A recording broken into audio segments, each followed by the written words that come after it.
Hey everyone, it's me. I know you probably don't recognize my face anymore after all this time, but it's Miss Crenshaw. It really is me. We're gonna get started this week on doing some new different types of things in reading.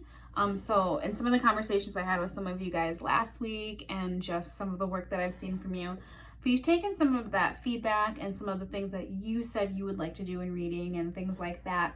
And we've kind of revamped and redone a little bit of what we're gonna do this week. So we're gonna take some time to refocus. So obviously we're learning at home for a little bit longer than we all thought. So we wanna talk about building our best reading life this week.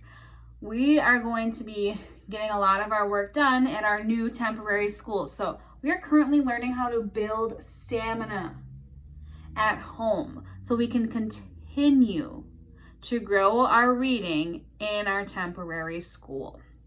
So that is what we're focusing on today. And I want to talk to you today about how we can be successful in that. And the big thing that we want to focus on this week is engaging in that real reading. So what does it mean to be a real reader, to actually really be reading? We've talked about this a lot before in class. So remember, there's those two different types of reading. You have the waiting for the dentist reading, right? When you walk in and they go, "Oh, hello, how are you?" And I'm like, "Oh, yeah, I'm just here for my cleaning."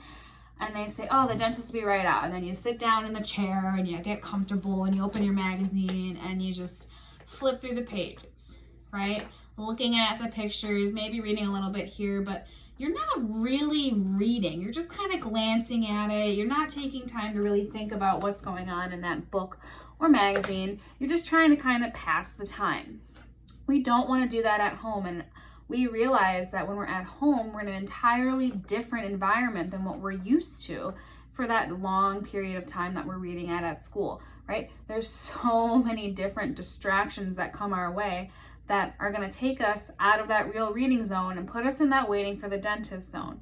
So when we talk about what it means to be a real reader, we really want to make sure we understand what that means, what we need to be doing at home, so that the work we do at home is just as valuable and is just as good as the work we do when we read at school.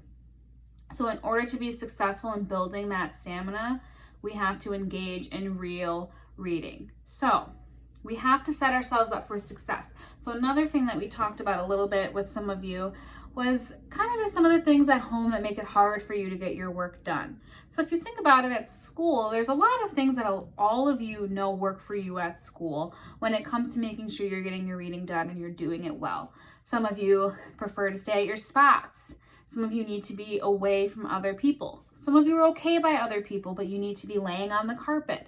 Things like that. So you kind of need to think about, okay, what works for me at school that I can also do at home to make sure that I'm going to be successful and I'm actually going to be engaged in reading long and strong, okay? So once we take a minute and we reflect on, okay, well, what do I need to set myself up for success to be a reader? You need to acknowledge that at home you have different distractions to deal with and navigate than at school. So obviously at school, we have distractions too. There's a lot of us in the room and there's a lot going on. And we've spent all year kind of getting used to those distractions and figuring out ways how to get around them or address those problems. And now you're in a new environment and you need to kind of do that again and figure out, okay, how do I need to focus at home? So let me show you what I mean. If I have my book here and I'm reading at home, some things that might distract me. So I'm going to pretend to read and show you some ways that I might be distracted as a reader at home.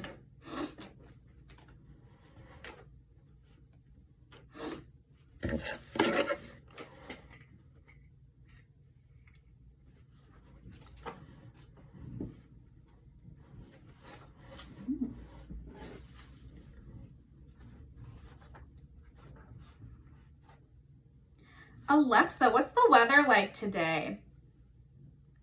Right now in Brown Deer, it's 42 degrees Fahrenheit. Oh, 42 degrees, I want to go outside. Oh! 28 degrees. Mom, what's for lunch? To improve your Alexa experience. Alexa, stop. Oh my goodness, my oh my.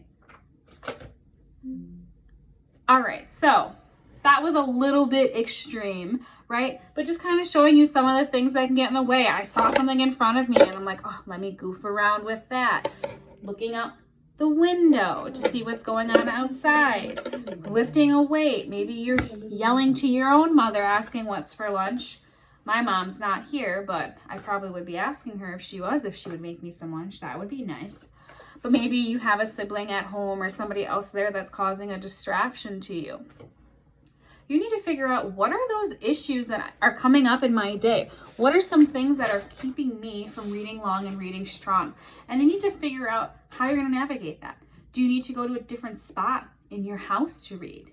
If it's a nice day, do you need to go outside? Do you need to find times in the day that people aren't doing as much in that house to get that work done?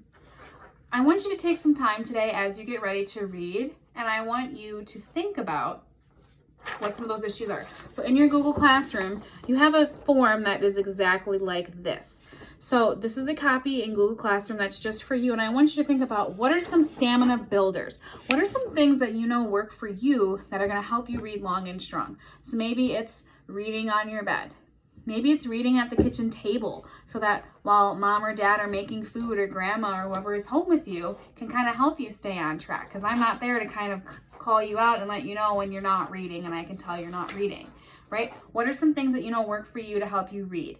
And then what are some things that are distractions? What are some things as you read today that you notice are making it hard for you to focus and actually get some quality reading done?